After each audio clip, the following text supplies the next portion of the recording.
بسم اللہ الرحمن الرحیم۔ شروع اللہ پاک کے نام سے جو نہایت مہربان اور رحم والا ہے۔ آج کا جو ہمارا اسلامک واقعہ ہے وہ ہے خدمتگار استا۔ ایک بزرگ رحمت علیہ فرماتے ہیں کہ میں حضرت سیدنا ابراہیم بن آدم رحمت علیہ کے پاس ملاقات کے لیے حاضر ہوا تو انہیں مسجد میں تلاش کیا، مگر وہ مجھے وہاں نہ ملی۔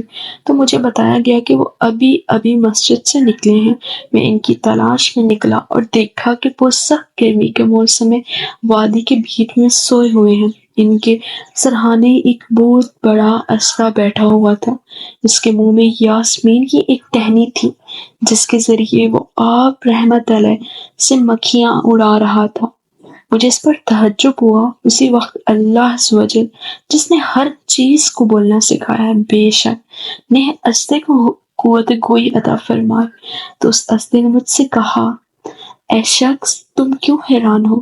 میں نے کہا تمہارے اس کام پر حیران ہوں، اور اس سے زیادہ تمہارے بولنے پر حیران ہوں کہ تو آدمی کا دشمن ہے۔